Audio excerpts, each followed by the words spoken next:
Let's get going then and welcome a man who won everything he could as a player. 11 major titles in 13 years with Chelsea. He's a club legend. He remains their top scorer. And for the past year, he's managed the club he loves as well. As well as that, he's travelled. He's written books. He's experienced heartache and loss. He's been celebrated. He's been criticised. He's a husband. He's a father. Yet through it all, without high performance, nothing would have been the same for him. So welcome to the podcast, Frank Lampard. Frank, nice to have you with us. Thank you. Good to be here. So, what is high performance? Hard work. I think anything you do in life, I was fortunate enough to be brought up in pretty comfortable circumstances looking back, and but given a huge work ethic and probably a message that anything I wanted to do or achieve in life started with hard work. And I think that rings true in everything I've done, and I see it around me in how I work. On top of that, I would say, well, of course, talent, which is always pretty subjective. Objective. I got called a not very talented. Well, a player that made the most of my talents, which is like a backhanded compliment if ever you hear one. But I get that too, even when I sort of would look at myself. And then I think that the last one, which is for me, which I think was a big factor, is intelligence. And I don't mean to say I'm intelligent. That would just sound stupid to say that way. But I mean in terms of how you approach your goals and how you want to get to them.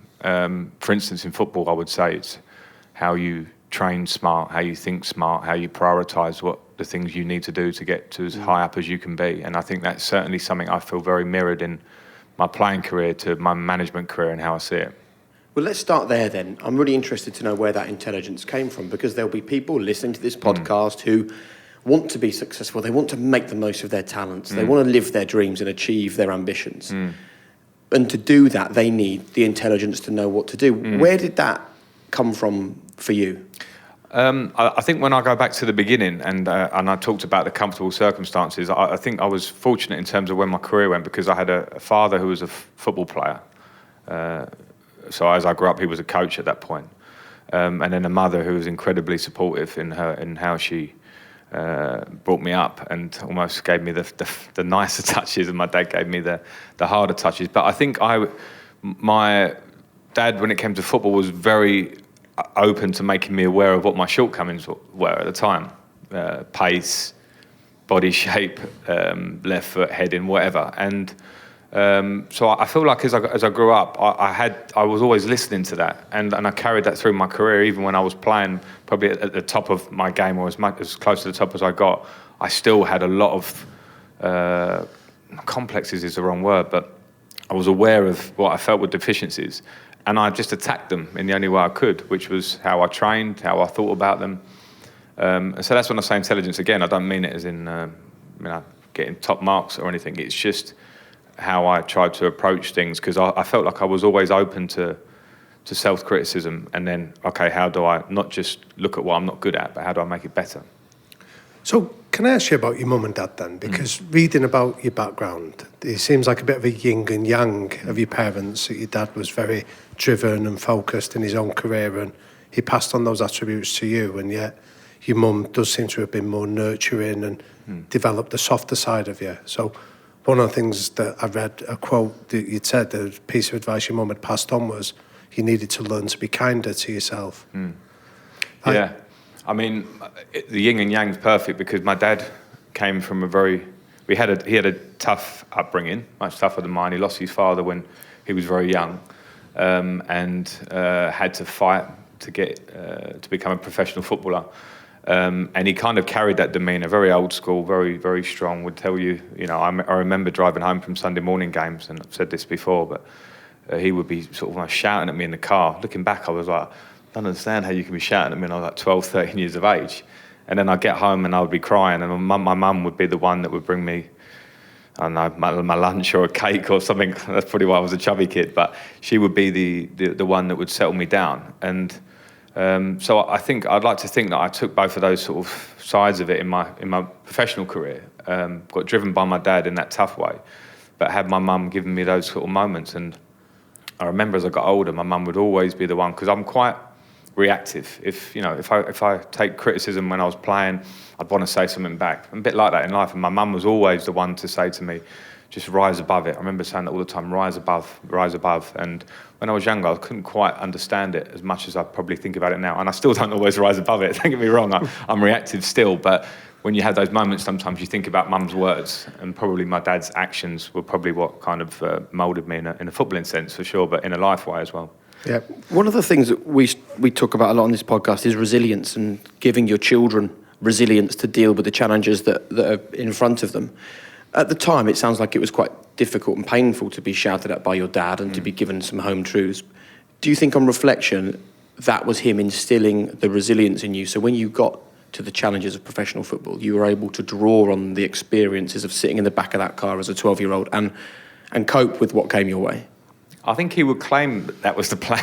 Do you not think so, though? No, I actually think it was just him. Right. And if there was a nice fallout from it for me as I got older, it did probably make me a bit tougher. And I had some tougher experiences as I got on the footballing ladder at West Ham. But with my dad, I think he generally reacted how he saw fit at the time. I felt like, and I look back, that he was not reliving his football career through me, but he'd done it. He'd fought to be this, West Ham's left back for 15, 20 years. And he himself used to talk about his deficiencies that he'd had when he was younger, and he used to use running spikes and all these great old stories that your dad sort of tells you. And I think he took me as a bit of a project, as a son, to try and see if he could make me into a professional footballer. And I felt that all the way up to my I didn't really cut loose from that feeling with my dad until my mid-20s, really, of must impress dad when it comes to football. I used to remember looking up in the stands at West Ham, or even my early Chelsea days, and kind of think what he would have thought. And I needed to really grow out of by that point. So I don't know how he planned it. I think it was just how he was. So what led you to make that, to cut those ties that you stopped trying to impress him? I think it was just my development, and I think as I see it, I turned from being a bit of a boy to a man. I think it was a bit like I relied on that because my dad was quite dominant of me in that footballing sense, and actually in life, to be honest. I became a little bit reliant on that. It was like follow his word and his lead. And then when I moved across to Chelsea, started playing for England, started probably gaining some success, I kind of thought, actually, no. When I thought everything that Dad said was right was when I was 12, and actually some things I don't agree with, some things I don't see the same as he sees them.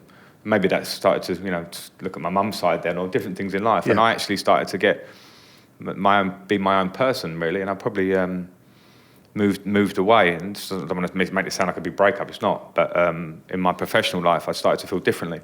Do you know when you were getting criticism when you were breaking into the West Ham team, and there was those sort of accusations of nepotism because your uncle was the manager, and there's that famous scene, isn't there, where at a fans forum, Harry kind of defends your honour against a fan that's criticising you. Don't you think that you would have seen all that and been aware of all that at a really young age? Did your dad's criticism at an even younger age not help you in that situation? Because you think, well, I've seen all this before. I've had it on a much more personal level from my dad, so I can deal with this. Or I'm just interested to know where the ability to cope with that came from, because so many people cannot cope with external criticism. Yeah. It maybe did, Jay. I think it possibly did in that sense. It felt very different at the time. Yeah. In fact, it made my relationship with my dad slightly different at the time, because it was the first time he kind of flipped and realised I was getting a lot of stick pressure from outside, and he became softer to it and defended me. My mum played a huge role at that point, because I was 17, 18, and I was just sort of moving out of home. I think got my own flat, but at times I would be really, really down about warming up and getting pelters from West Ham fans. I'm much more reflective on it now and calmer. I wrote a book when I was in my mid-20s, and I wanted to react and I wanted to put the story straight and all that stuff. I wish I'd never done it now, because it was definitely something that shaped me. But and that period at West Ham definitely helped me as I went through football, and the trials of playing for Chelsea, and the good and the bad, and the England, which is obviously brings bad when you don't make it through World Cup quarterfinals and stuff like that. Those early days of West Ham days definitely shaped me. I'm thankful for them now, and I'm also thankful for the support I did get, but as I say, particularly from my mum at that point. But that book that you described, I mean, I think that you give some really quite powerful examples of how visceral and vile some of the abuse you were getting is, and I think you recount some of those instances of there was a guy in the director's box behind your mum and your auntie that would make a point of abusing you for their benefit. And when I was reading that book, it struck me that you were almost an early pioneer of what a lot of people get now on social media, the abuse there, but you were getting it before social media was a thing. Yeah. Do you think that helps you now as a manager of this next generation, that you can empathise with them a little bit more? Yeah, it certainly does. I do empathise with them, and I will be very quick to speak on that level, because when you've experienced something like that, it looks different, as you say, in the modern day. But when you've experienced it, it all feels the same. And unfortunately now, every player will get it, to whatever period of your career it may be. And when you're a young player, you can look bulletproof or give off the impression of being bulletproof, but nobody is. Nobody is when you're in the eye that these players are under. So yeah, I'm very quick to try and support players on that. It's difficult. I'm very pleased that my career timed its run early, and I didn't hit the real heights of social media, because if you see it, you have to deal with it, and it can be very detrimental for sure. So there's a lovely story that you tell about that period where you describe a young 14-year-old lad that used to abuse you on the bench, and then you went into a bank and his mum told you she was a big West Ham fan, and then you met her outside the ground, and it was the 14-year-old lad that abused you regularly. And there's a lovely bit where you speak about that phrase you said that your mum had taught you, that you rose above it. Like it made me laugh when I read that you said that you considered telling her that her son smoked and and getting him into trouble, and you said, but I remembered that I had to rise above it. So would you explain about that process of where you learnt that emotional control? Because you say you're reactive, but you obviously weren't in every situation. Yeah, no, that was classic of that period, because I remember going in the bank all the time, and the woman didn't really divulge much to me. And then this one time she did, and she said, I'm going to bring my boy, he's mad on West Ham. I expected this, young, sort of really nice kid coming in with a West Ham shirt on and I'll sign his top or something. And it turned out to be this kid that sat just behind the dugout and absolutely ruined me. It literally been the week before. He ruined me, he swore at me, finger went up, everything.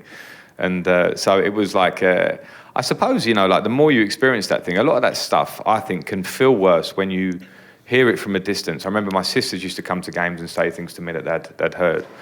And that really hurt me. And then maybe when you actually see it face up, and then you realise the fact that this is just a 14-year-old kid, and it's just a mum who works in a bank who'd been really nice all the time, and this is the pantomime that is football.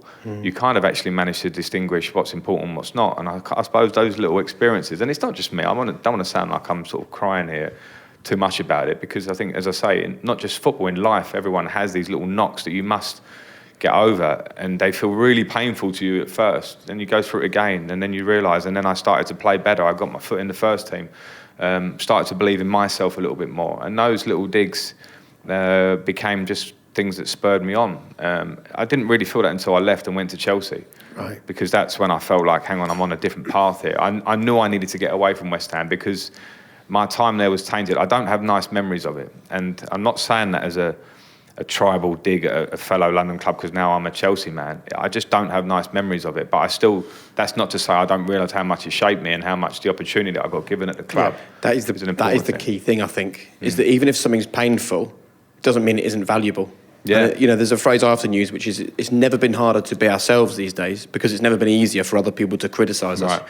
In those days, it was a kid in the stands or an adult in the stands. Now it's all over social media, and I think that is the key message for a lot of people listening to this, is that at the time things can feel really painful, but sometimes you've got to understand that to go through that painful stuff is almost necessary, and that's exactly what your experience is, it feels like. Yeah, it's just how you react, and sometimes it's a long game. That's the tough thing sometimes, I think, because in those moments you don't see the light at the end of the tunnel. All you see is that, all I wanted to do was go up and play for West Ham. I love Tony Cottee, I love Frank McAvenny. And that was my dream. And then when you get the dream and you're on the touchline and you get some fella who's much older than you and quite dangerous looking and shouting at you and swearing at you, you go, what is this dream about? So at that point, I could not see the light at the end of the tunnel. But, day by day, bit of a better performance, maybe not so good, felt a bit stronger, people around me helping me, all these things, they absolutely came together. And not to say it certainly would have gone that way. I mean, I was very fortunate in different parts of my career of timing, of of things that happen. But I'm a big believer in making your own luck. I'm a big believer if you train extra, if you try and hold your dignity in moments where you could easily lose it. And I've lost mine at different times in my career. But if you try and do the right thing, you may get your little things that go in your favour. And I probably had them. Coming back to get the Chelsea job, my timing was impeccable. Transfer ban, year at Derby, and the stars almost aligned. And people would like to tell me that, but I don't believe in those things happening without reason or for what you put in to get there. We talk often on this podcast about 100% responsibility, and I think it can be a difficult mindset for some people, but it basically is, even things that are not your fault, there's no point not taking responsibility for them, because then you can't control them. What are your thoughts on that 100% responsibility? I'm absolutely a massive fan of it, because one thing I think I've seen in football, from being a young man trying to make it, from playing through now managing, is blame and any kind of blame culture, or it's not me, it's them, it's that. I hear it a lot. By the way, even if it is them. Yeah, exactly. And I think that I think I'm lucky in a way, but I think part of the way I am is that I never want to look at really, and maybe at times it's easy said, I blame the back four were useless today, something. I blame the strikers because they didn't finish and really, generally though, I always always looking at myself. I was always my own biggest critic on the pitch, and hopefully off the pitch, and of course made loads of mistakes. But you have to take responsibility. If you want to get better, you have to take responsibility, no matter what, for good or for bad, I suppose. And how important is 100% responsibility in the culture you're now trying to create as a manager? Yeah, it's of utmost importance, and it's a message that you really have to drill home, because I think it's very easy when you're a coach or a manager and you've been there and had your career and you made a million mistakes, but when you sit at the top of the tree, or in my office at Chelsea, not to think like the 21-year-old who's making those mistakes you made, and just think you're above it. And I see it all, and you have to get on the level of these players, and they all have different thoughts, they all have different reasons, something at home, on the training pitch, how they see things. And so I can't think that my morals and my values just transmit to everybody and then everyone will be a great trainer like I was and make the most of my talent, because I didn't. I made mistakes. Sometimes I went out when I shouldn't have done. So I have to be very open to that. So for the players to try and take responsibility is a daily chip away at trying to create something that feels that way. And we're in that process at Chelsea. I'm not going to lie, we've not won that battle yet, because it definitely takes time, particularly with a younger squad, which we have a lot of young players in there. But one of the great stories that I like about your early career, Frank, was the fact that you speak about coming in and doing sprint sessions on days off, or you'd often stay behind and do extra training. So when we had Rio Ferdinand on the podcast, he spoke about how he would see you doing it and he copied you because he wanted to get better. How do you cope with young players that are coming into your club, though, that don't have that desire, that do have a different view in the world in terms of think that talent is going to be enough to forge a successful career? Yeah, that's a good question. You can never assume. I've just spoken about my upbringing, and I think I was drilled with it as a young man. But you can never assume that another player has that young player. So all you have to do is try and show them why it will benefit them, explain it to them. You can't just say you must go out and do 100 sprints and then expect them to get on with it and everything will be fine. You have to say, here's the reason why. Put the detail in it behind it, to try and go individually through that group and explain to them what extras will do for them, what that will then do for the team, what that will do for their home life and where their career might go, and all these things, and and that's communication. You can't lay down laws of you must all do extras and then just stand back and watch it from the other side of the pitch. You have to speak to the players, change it, ask why, what do they think about it, and get close to them. So I try and do that. And the reality is, if you don't get any uplift after a while with that, and you've tried and tried and tried, then there might be time where you have to say, well, you're not going to reach the level. Because if you don't have that attitude, no matter what the talent is, and it's a real age-old argument that I'm really interested in is sort of nature and nurture, and how much there's talent, and can you just get by just having pure talent. I watched Neymar recently and I'm going, wow, this guy is an incredibly talented player. But he will have his own version of the hard work and what it takes behind the scenes as well. Won't look like mine, won't look like everyone else's. He's an outrageously talented boy. But a lot of us don't have that outrageous talent. and a lot of us have to put in lots of different types of work around it. And if you're asking me, yeah, I would try and push it. But if players aren't going to do that, I think it has to be done at the top of the game, and then you would move on from that one. So to go back to that nature-nurture argument then, if we relate it to you as a player and then expand it out, what would you say the percentage was? I could wake up one day and tell you a percentage and think differently the next, because I like to read about these sort of things and just to look at people and experiences you have with sports people, athletes, actually maybe in life. And I think I can't give you that percentage. I can't. I know that I didn't have the talent of a Neymar. I also know that I did have talents in terms of I could finish. I think one of my biggest talents, which I touched on earlier, was being aware of the things I needed to do. You know, I was never the quickest, so I knew I had to get going earlier. I knew I had to read when I was on the blind side of a midfielder to make the run, and the more I did it, and the older I got better at doing that.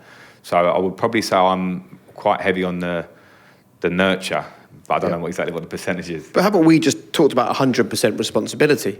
So what's the point in your mind of thinking, well, it's all about nature? Because if you consider that all my success is down to nature, not nurture, or not down to me, then you're kind of given up control. And it's a difficult one, because even if your players have not had the upbringing that you've had, and maybe they're not born with the same talents that you were born with, you still have to find a way to get them to buy into this 100% responsibility. You're not responsible for whether Mason Mount has a successful Chelsea career or not. Mason Mount is successful for that, and every other young player there, no? Yeah, well, they are, of course, but then so I disagree with you. My view on that now as a manager is that I am responsible. And the only way I think you can create an environment which looks like you're asking for everyone to be 100% responsible is by them seeing that from yourself. So I don't think it's a problem to show weakness. I don't think it's a problem for me to try and prepare a team for a week and work on a shape, and then you come up and it doesn't work at the weekend, to almost be a bit open with the players and say maybe a few individual moments or that. I don't mind that, because I did my pro license last year, and I like to read, I like to listen to coaches, even if it was a coach that had a completely different philosophy to mine, you know, long ball, back it long, go on stats completely, or whatever way it might be. I can gain, if I can gain one nugget from that argument or that idea, that means I'm developing, you know, and I know I need to develop. For a young coach to come in and go, no, I know the game of football, I know what it is. Don't worry, I don't need to listen to that view. And also, if my players don't produce, that's because they're not good enough. I'll need better players or something. That kind of lazy argument is never going to get you anywhere. It's one of my sort of things that I really try and do, is to look at myself every day and go, what could I have done there? I can't blame the players for that performance. I can't. You know, and at moments you'll sit down with reflection, and of course you look at how the squad looks, but I must make myself 100% culpable for Mason Mount as well. Yeah. And would you admit that to them after a game? Would you? I suppose I just have. They're obviously going to listen to this. Well, they might do, yeah. Podcast. But would you ever stand up in the dressing room and say, lads, I got that wrong? Because I sometimes think that you're only in very early stages of your management career. If you're Arsene Wenger or Sir Alex Ferguson, you might be far more comfortable at going, do you know what? I've had 20 years of being a manager. I got that wrong today. It feels like a braver, maybe more dangerous thing for a really young manager to do, because there is that constant battle early on to convince certain people that you're okay to be a manager. I haven't done it in that way, but what I have done with individuals is, for instance, I know this year I've not played players, and I've sort of wrestled with the selection problem, decided not to play a player.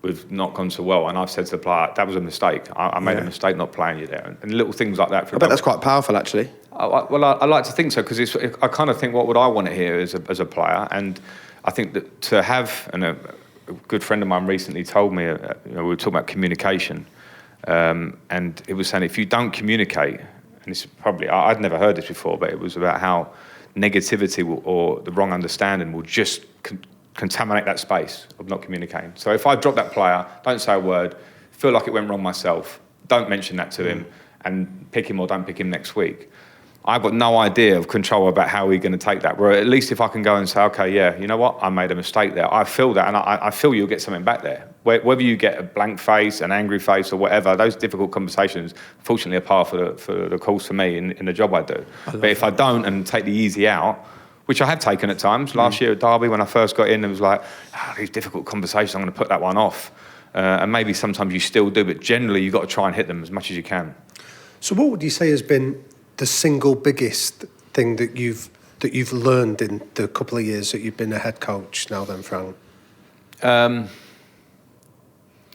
Well, there were so many things tactically, so I won't kind of touch on that because I think there is a big part of that. But probably that one of personal relationships with the players and the group relationship that you have with them, trying to strike that right balance. Because for me, a high-performing group, or our team say, it has to be a balance between being really positive but being slightly on edge.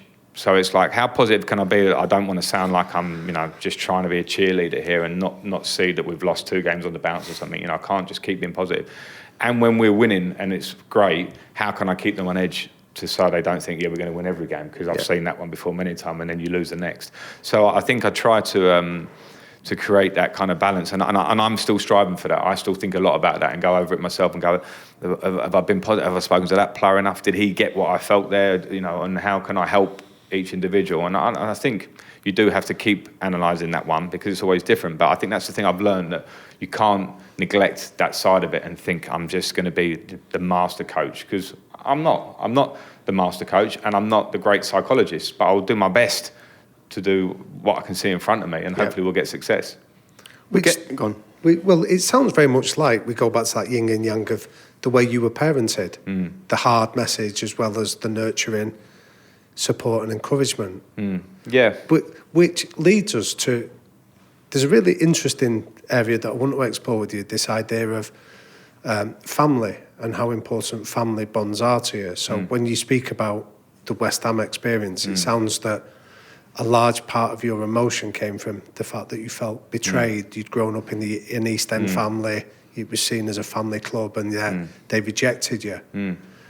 So how do you think it's possible to create a family atmosphere at a club where you have those bonds, where you can be hard at times, but you still have that relationship where people know that you've got their best interests at heart?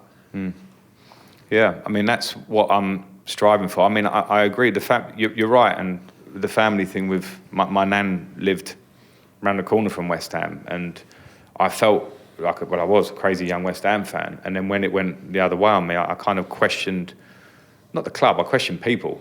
But then as you get older, you realise that you'll end up questioning people all your life, no matter what you do, because everyone's different and different circumstances. So I think probably to answer the question about now is that just tackle what you've got in front of you and try and be there for your players. You try and be open with the players.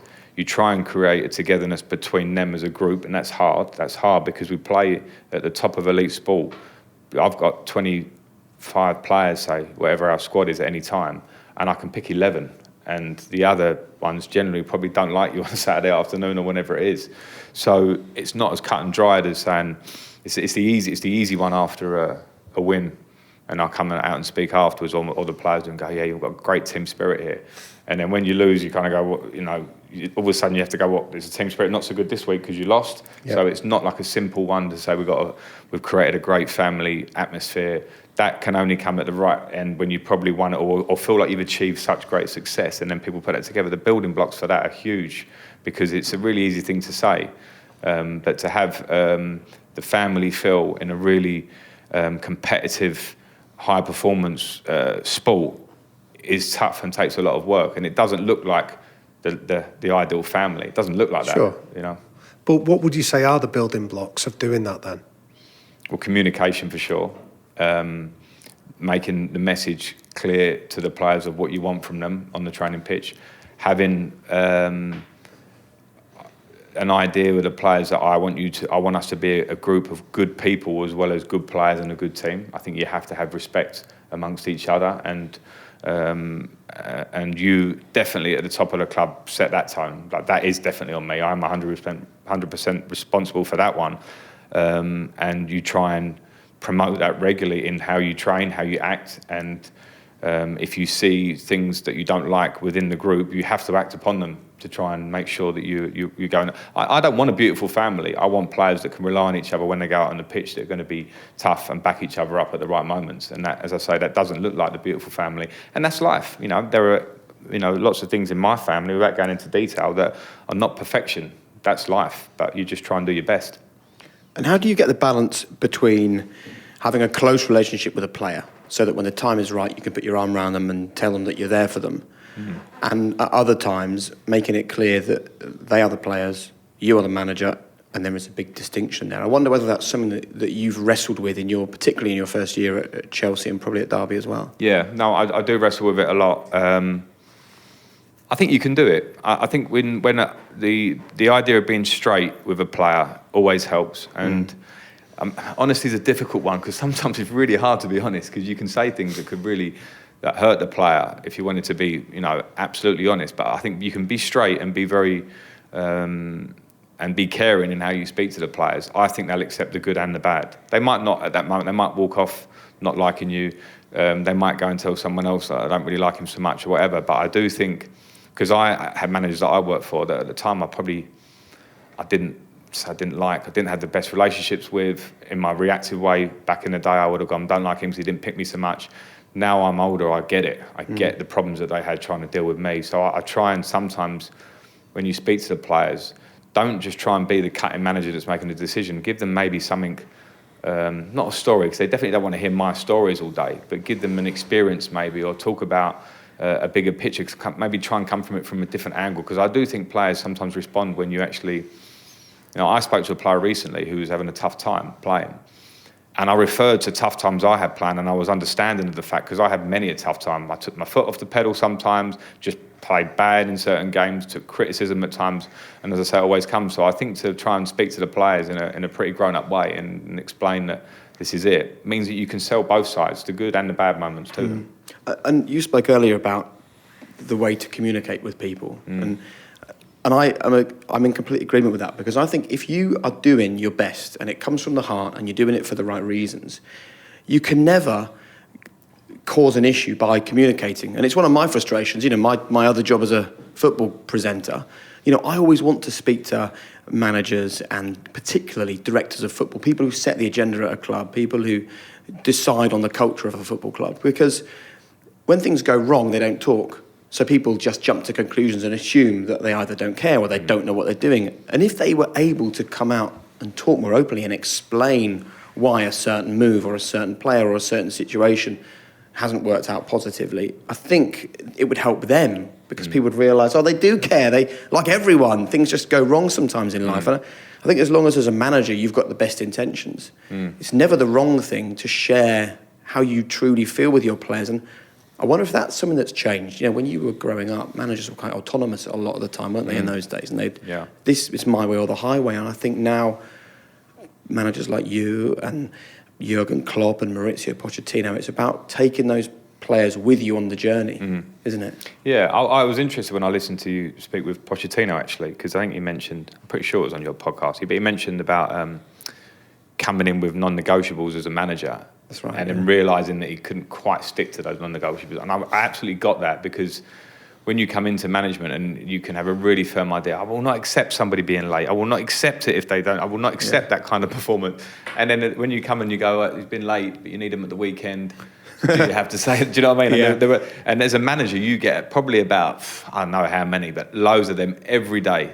And if you come in with an iron fist and you want to say, this is how I am, almost to promote myself, I'm a young manager, but don't worry, I'm really tough, I think you're going to get players that go to, come on. And that's not to say I don't have... Don't you still need non-negotiables, though? There Yes, have to be certain... What are your certain things that simply are not acceptable? Work ethic on the training pitch is absolutely to have work ethic. To not respect your teammate, I suppose, if you're out of the team and you don't support the group, that's absolutely and I understand a sad face on the bench in terms of an angry face that want to play, but to not be part of the group, then that's almost the start of the end if that develops. So you can't accept that. And we have, as I say, a lot of rules. There's a big thing made when we did our fine system at Chelsea, because it was quite chunky. The numbers were big, and I kind of wanted to, because I felt I'd been told about how things had been the year before, and I don't like people being late and all those things. But I'm also human, and I get it. And there are loads of things around that have to, you have to be lenient on. You have to move on slightly, because this is life. It can't be one certain way. We all see things differently as we go through it. And I think what you try to do is lay down those rules, because you want to give the players a guideline of where you want to go to. And I think once they start to respect that and you feel that, I think you can then move on to the next stage where you kind of, okay, don't forget them lads, but they're there. But what's the next thing? How can we get better on the pitch, which is obviously clearly the most important thing? And finding people for being 1 minute late is not necessarily going to make you better on the pitch. So that's kind of, I think those pieces are pretty movable at times.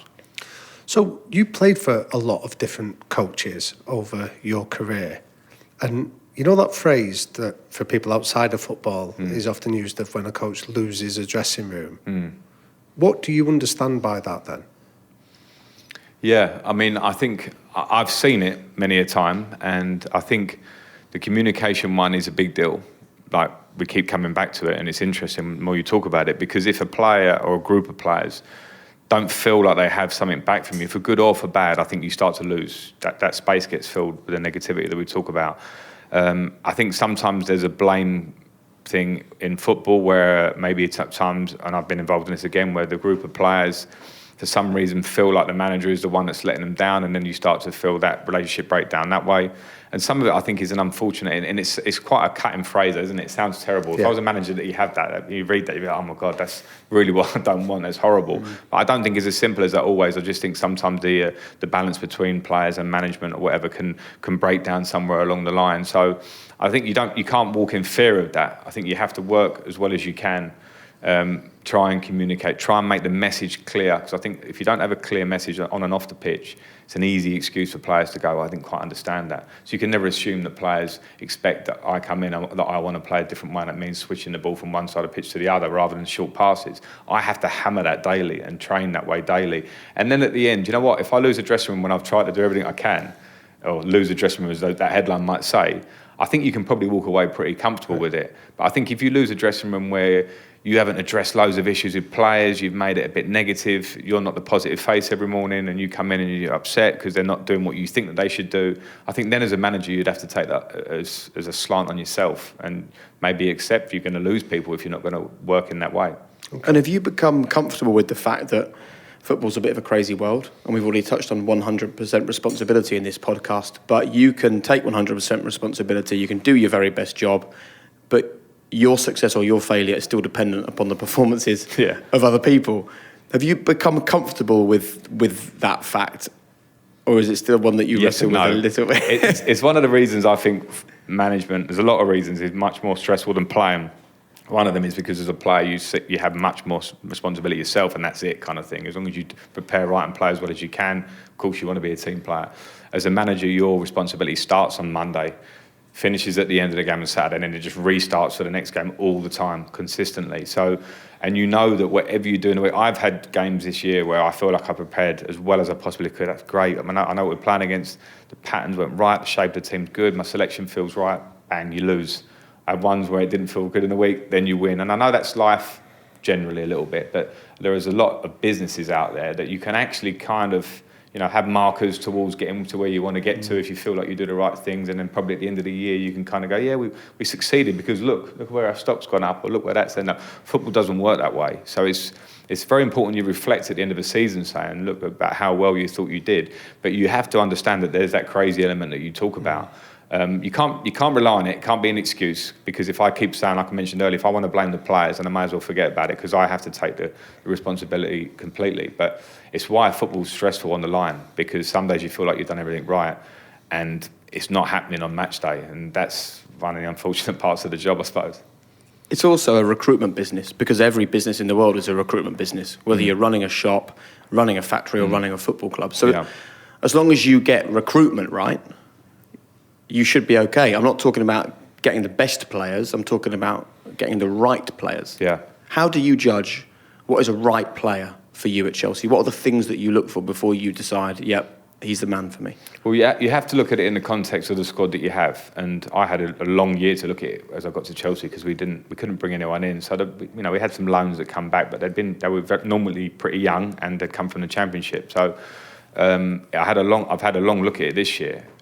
In football terms, it has to be joined up. You need to have the club and yourself and the scouts and people around you, hopefully, pointing in the same direction. We haven't even touched on the challenge of managing up to a board or a chief exec or anything. Yeah, so and you have to do it. It's one of the almost step one on the coaching badges. Managing up is a huge thing that they talk about, and I think every manager in the Premier League or in football will have different experiences of that managing up, and so they all look different.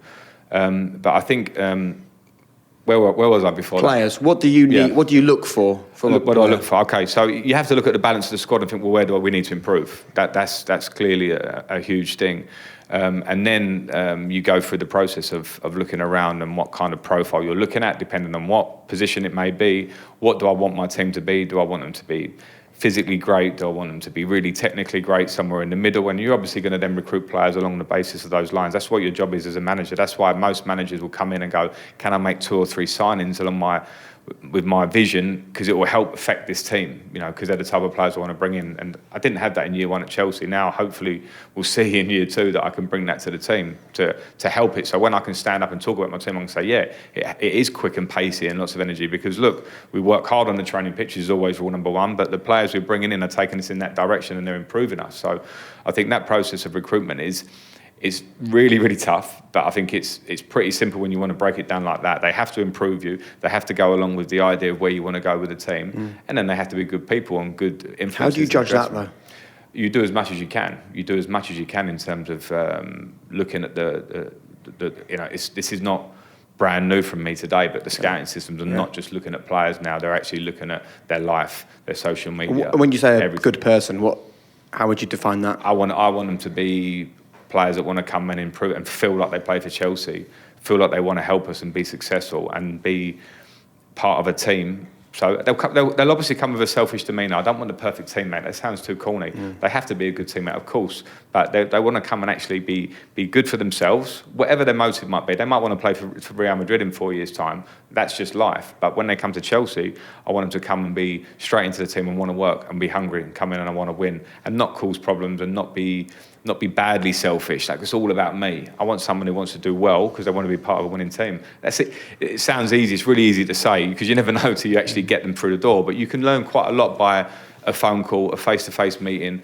a talk with someone that's worked with them before. You have to do as much as you can.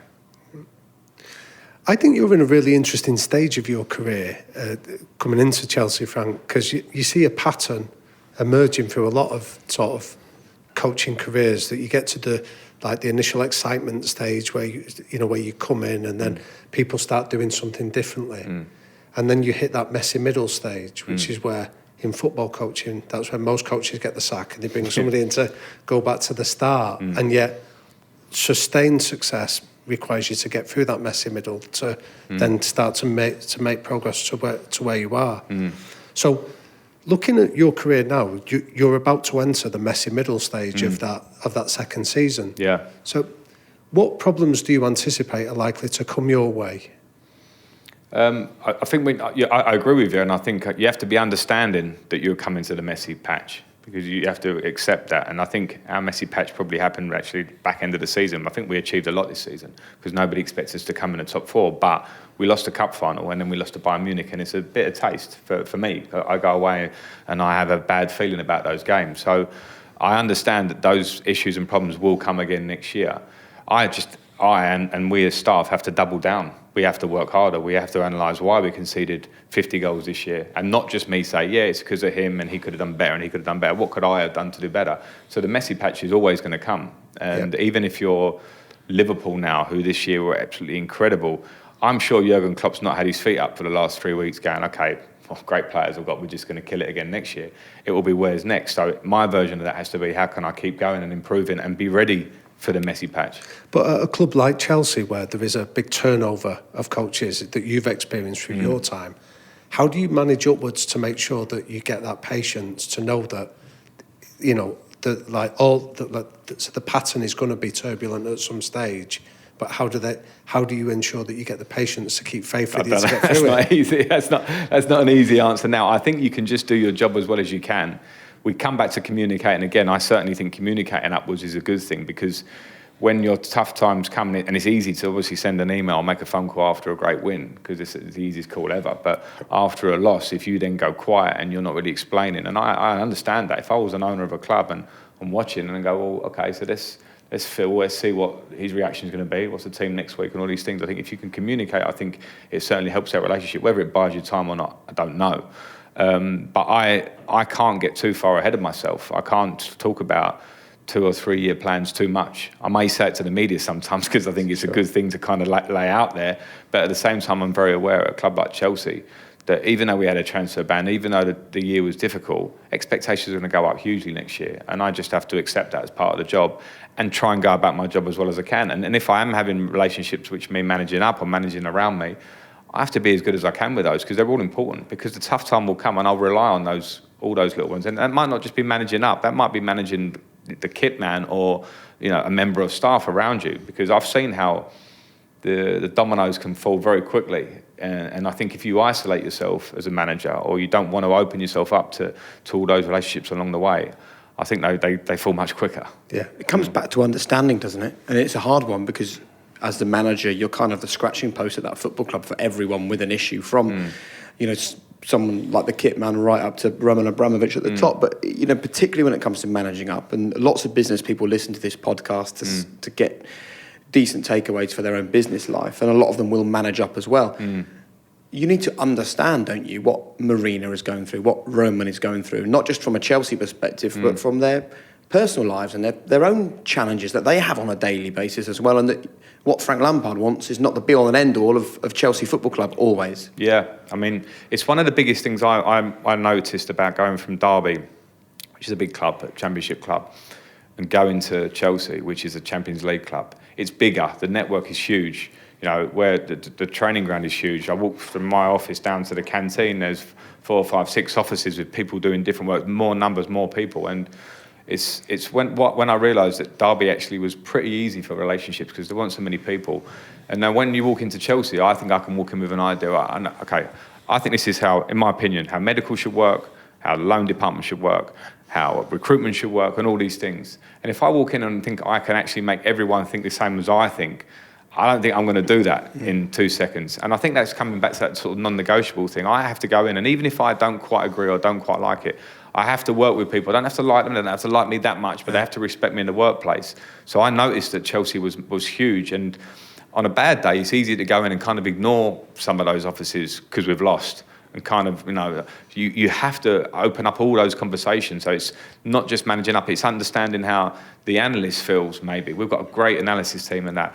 How they feel if we have a loss, and they might feel a little bit of responsibility. Unless you go and speak to them about that and take on responsibility yourself, then you have a little bridge burnt there. And I think those things, will probably, I'm lucky that I've been in football, it's something I love doing, but I'm guessing in lots of industries that will be a similar thing. You cannot go in and think, I know everything, and because I'm the manager, you will all play to my tune. No, I'm very open to understanding, trying to understand whatever. It doesn't mean I have to agree, but I'll try and understand. I've learned that a lot this year, to be honest, Jake, from the difference of being at Derby. Who coaches you, Frank?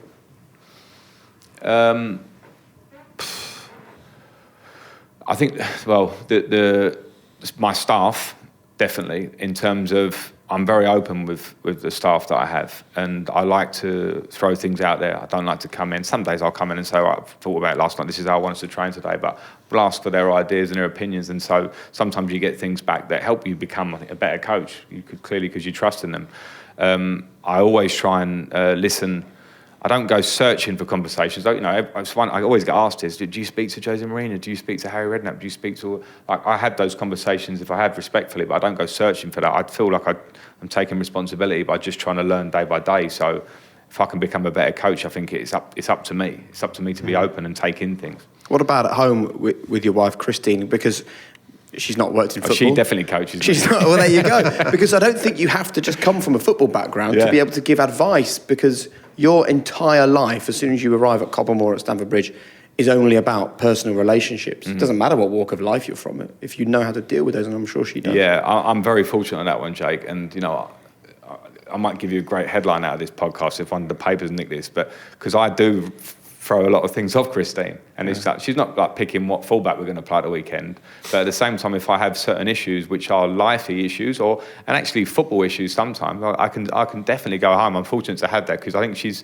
obviously she's very work orientated. She's had a really good career in what she does, and I really I obviously love her very much, but I really respect her for how she's got on in her career and works, and how diligent she is. Like when we're at home, and she's been working recently doing a TV programme, early morning one, and we're sitting and I'm doing my patterns at night. We've got a young baby there and she's doing her notes at night. I think I've said this to you recently, but sitting there for 2 hours. Yeah. And we kind of look at each other and go, did we really expect to be in this position? Like, is this really how, we haven't spoken for a while because we're working away, but don't get me wrong, we have lots of downtime, but I love the fact that I have somebody there that gets working environments, and I love to bounce because it's a different view, it's a different opinion. I can get bogged down. I spend so much time in Cobham. I almost live in my Chelsea tracksuit sometimes. I have to take it off when I get home because it's like I'm looking at the Chelsea badge. I've been at Cobham all day. I'm in an environment and my staff all the time. It's great sometimes. I go, Christian, what do you think about this problem here? I've got a player here and he didn't turn up for training yesterday, but you still probably need him at the week. What do you think? And she might go, but has he got a girlfriend, wife? A problem? Have you spoken to them? Maybe you should speak to them. And I'm like, she's not my life coach as such, but I'm very fortunate to have someone to bounce things off at home. And please don't take this the wrong way. Take it in the spirit in which it's intended, right? Okay. You're only a football manager, right? Yeah. Whereas she looks at this without all the baggage you carry of football being this huge business and this great world, and the happiness of thousands of people is reliant upon you doing a good job, right? The fact that she isn't in that probably makes her a better person to give you advice than going to Jodie Morris, who I know is a brilliant assistant for you. Sometimes it's better maybe for Christine, who's not in that world, to give you the advice. Definitely, Jack. It absolutely simplify. Well, simplify might not be the right word, but it's a different view, like I said. But you're right. I've got great staff: Jodie Morris, Joe Edwards, Chris Jones, who are my close staff. But it's more rounded from her. And it's more rounded. And I appreciate you can become not bogged down, but it's the same message. And we sit for hours at work talking, obviously planning and discussing things. But to come on that rounded, like Christian has a bit of a joke, with me at home when we're watching football constantly all the time, and she's like, it's almost fed up, and I'm talking football, and the conversation probably comes a bit boring, and she does reflect on the fact that it's only kicking a ball, and it's only like a game, and she's not criticising on that point. She's almost, I think, saying what I think you're trying to get at. She's almost like, you're becoming really, really, intense about this, and maybe not seeing a bit of clarity in this instance. When you've got to look at it, and it's a game, and you're dealing with people. Yeah. And that's kind of the most important thing, really. It's very simple. There's a lot more to it, of course. But if you come back to that sometimes, it makes you realise what it is. See, but that surprises me, is that you described that you can be quite myopic. Because, again, like, if we go back to your early childhood, you went to a school that was preaching more about being a rounded individual. Again, reading in your books, you say that you take a real interest in politics and life outside of football. Do you feel that football management is sort of making you that way more myopic, or it's the nature of the job, or it's you that's the... No, I think I'm changing anyway, but it's definitely changed me. I mean, simple things like my interest in politics. The year I worked in the media, spent a lot of time with Jake, and I used to read certain newspapers, read articles, read different kind of books. I've just started watching a couple of Netflix recently, but I haven't watched Netflix, and I like interesting things like that. I can watch, and I came away from that a lot, and I just watch football, and I sit and do patterns and plan training and talk football, and I think you had for your own health, actually, and for sometimes a bit of balance, certainly in your life. Lockdown, actually, brought that back to me a little bit. It was really nice to not go game for a period and reflect and think and talk about different things. So I think you're careful of that. You do have to be obsessive. You do have to work pretty much every bloody hour you can to try. You? Yeah, you do, because I think otherwise everybody would be like Pep Guardiola. It's not like that. He's the best, and Jurgen Klopp are the best. Pochettino have great success because of the input from them themselves. I can't sit here and say what is high performance and say, well, hard work, and then come away from that. It has to be there in a huge sense, but I'm just talking about more balance there. But I'd say, when you read about someone like Guardiola, that one of his best friends is a poet and a playwright, he does seem to have a rounded friendship group, that it isn't just all about football with him. And I'm just interested that, again, reading that you say you've got friends that work in the city, friends that do a variety of jobs. Yeah, they're not poets.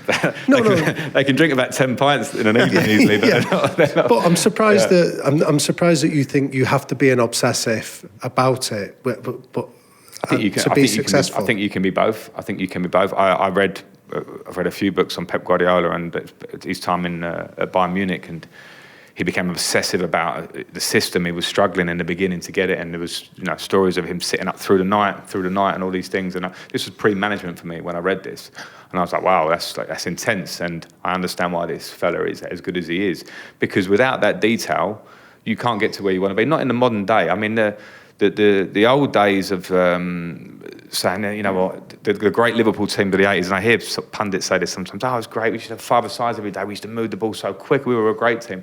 That cannot be done anymore. It cannot be done on that level. You need to be absolutely on point in terms of detail, because otherwise someone else will be.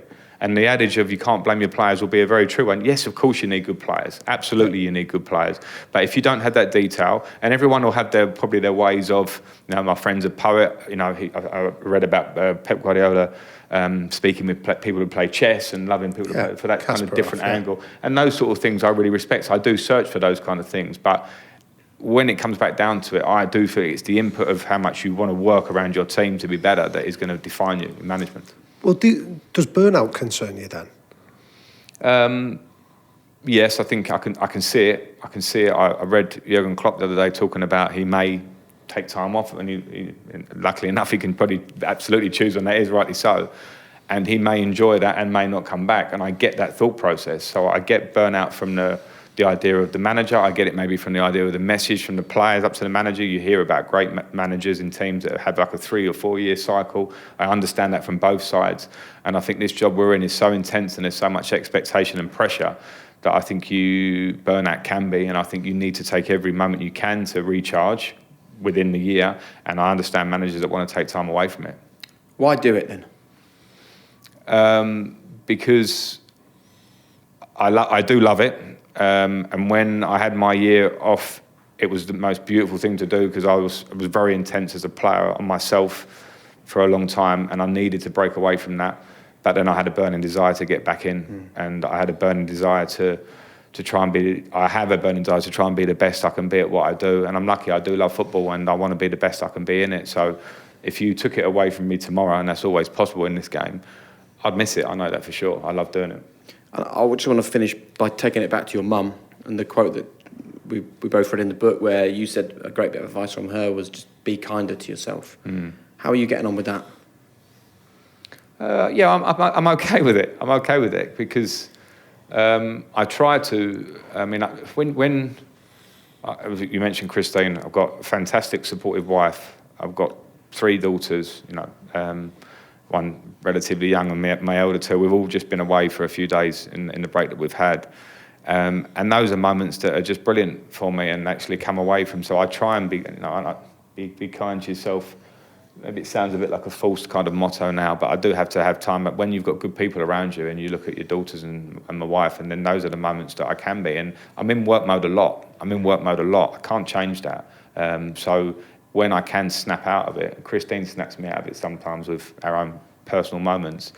I try and enjoy them, and I do enjoy them. So I do enjoy them. That's why it's important, I think, to have people around you that nourish you away from the world that you're in. And you have to be quite ruthless, I think, sometimes. Rio Ferdinand spoke about this, and Robin Van Persie, about cutting away the drains and only leaving the fountains. I have a lot with that, Jake. I mean, my phone and my messages, and sometimes you get a lot of people messaging and different things, and it's not all negative. It's not. Of course it's not. Like, I've got friends that I don't see as much as I used to and all that thing, and that's not like the cut loose. I heard Robin Van Persie and was talking, and there were specific reasons I think he moved away, which helped his career. I generally don't have the time the way I work at the moment now, and I feel bad sometimes, and I'll try and find a time where you have to put things on hold. You have to put a lot of things on hold, but the inner circle and the tight people around you, yeah, you have to rely on really good people, because this job is extreme in terms of football and it takes a lot out of you. And I'm very lucky that I can have the wife that tells me to snap out of it in a good way, and we go on and have a date night and a dinner, or we do something different. Those things are great. And then I have to not talk about football for 2 or 3 hours. And that's it. That's the balance you try and strike. We're going to move on to our quick-fire questions in just a second. But before we get to those, just a final one about your daughter, Patricia, who's how old? 2 years old? 2, nearly 2. Nearly 2. Of all the things you've learned and all the journey you've been on, how do you employ that now, having this beautiful little almost 2-year-old, and you're such an important part of her life? How do you take those lessons you've learned to give her as much as you can? I give her as much as I can. I don't know how to sort of throw that one on me, but I try and be the dad, and as I did with my 2 elder daughters as well, and obviously still try to do as they get older. Obviously the relationship changes, but with Patricia, lockdown came obviously a difficult time for everybody in the world. But for me, in terms of home life and being able to devote more time to her, it was the big plus of a tough time for everybody, for me at home, because I could give her more time. And we talk about the relationship with my mum and dad. I want to be a parent more like my mum. I'll say that truthfully, because I am more aligned to that, of trying to have calm words, be a smiley, positive face, and all those things as she grows up. And I try and do that. I'm always dad that seems to go away to work quite a lot and probably come back in her very young years. But that sometimes you get that big bubbly smile and excitement because you are the one that doesn't do all the nitty-gritty jobs that Christine has to do, and I just come back and make her laugh and be funny. It's just a great position sometimes, but that's all I want to do. And bring her up with good manners. I wanted to be a polite young girl, as I try to do with my older daughters, because that's what would make me proud. I don't care, I do care that they get their great grades when they get to GCSEs and A-level time, but if they're good people, then that's all I really want from them. Brilliant. I thought there was a really nice comment you made in that game at Anfield earlier this year, where you were caught making some comments to Jurgen Klopp. Yeah. And I really liked the fact that when you were interviewed, you said your main concern was that your elder daughters would see you using bad language, and that was the bit that you regretted, not necessarily. Yeah, no, I did regret that. And when that broke the next day, I clearly felt it as I was doing it, but when it broke the next day and a friend of mine sent it to me in the morning, I was a bit embarrassed by it because I was in the moment. But in the moment, I felt we turned up and it was the easiest day for Liverpool ever. They won the league, they went goals up early in the game, and a few things happened with the bench. I'm not going to go into the detail, but my feeling was I want to protect my club, my players. I don't want them to. I didn't have the problem with Liverpool celebrating at all. I've been, luckily enough, I've been there. I've been with Chelsea, won the league quite early one year, and you can sit there and everything feels great. My feeling was I want to be there where they are, out of respect. And I probably jumped the gun. I definitely didn't mean any disrespect to Jurgen Klopp because I've got huge admiration for him. But what I felt had gone on, it was an impulse reaction, which I would happily, when I do see him, I'll put that one right.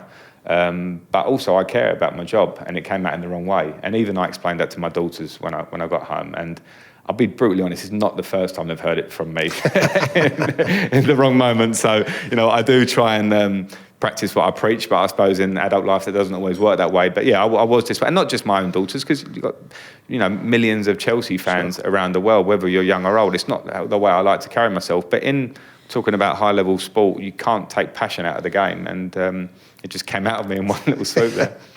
Right, here we go then. Quick fire questions. The 3 non-negotiable behaviours that you and the people around you have to buy into. I feel like I'm going over myself again here, but hard work. Yep. Wow. Trying to come to the right. Knowing you, maybe hard work 3 times over. It kind of feels like that. Yeah. It kind of feels like that. Well, but, we've spoken about hard work a lot in this podcast. Yeah. Hard work and responsibility are the sort of 2 themes, responsibility is a good one, to take responsibility. Like I mentioned there about the blame game, and the idea that's a very easy one to get into in any form of life, I think. So to work hard, to take responsibility for yourself, be a nice person, I suppose. That is almost every time the third one, isn't it? The people go with the hard work and the relentlessness, and then they're like, actually, you've got to do it. I think you can do both. You can do both. What advice would you give a teenage Frank just starting out? Can't say work hard, can I? No, I think I think to sort of, this is not a cut-in answer for you, but I think to be to stay calm through tough times and see the big picture, because it's very easy to react to in good and bad in different ways. I feel very fortunate to have the career I had and now be manager of Chelsea Football Club. But within that, there's loads of things that go on. So I would sort of almost say to him, be prepared, young man. Do you know what I mean? Be prepared for good and for bad, and just we keep going back to it. But work as hard as you can, and when you come away from that, be a good person. In fact, before hard work, be a good person, and then when you work as hard as you can. And dealing with the good and the bad leads us on to this one. How did you react to your greatest failure?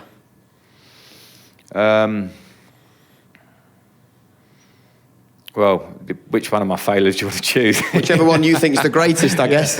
Yeah, I mean, we got knocked out of World Cups 2006. I had something like 30 shots and didn't score and got absolutely crucified for it. How did I react to that? I probably consumed a fair bit of alcohol on the evening of the game that we got knocked out in, as you tend to do. And probably, I'll make myself sound like the best sportsman ever if I went away and worked hard and got better again, because it's never that simple. Of course, sometimes you take it on the chin for a while. And but I think hopefully you learn as you get older with the failures, because I had a lot of failures, is that the older you get, you kind of understand what they are. Keep your head down. When you failed, the last thing you should do is open your mouth and start shouting about what went wrong and what might have, and who else maybe was involved in that. It's to stay quiet and then just perform. Just come back and perform at a later date. And I think I hopefully did that most times that I've failed. Are you happy? Yes. I'm very happy in my home life, which is the most important thing, of course. And I'm happy in the job that I'm in, and I love doing it. And of course, there are lots of tough times along the way, and sometimes you're portraying happiness when maybe you're thinking about training tomorrow, how good we can be this season. I'm always doing that, but I'm very happy doing what I'm doing. How important is legacy to you?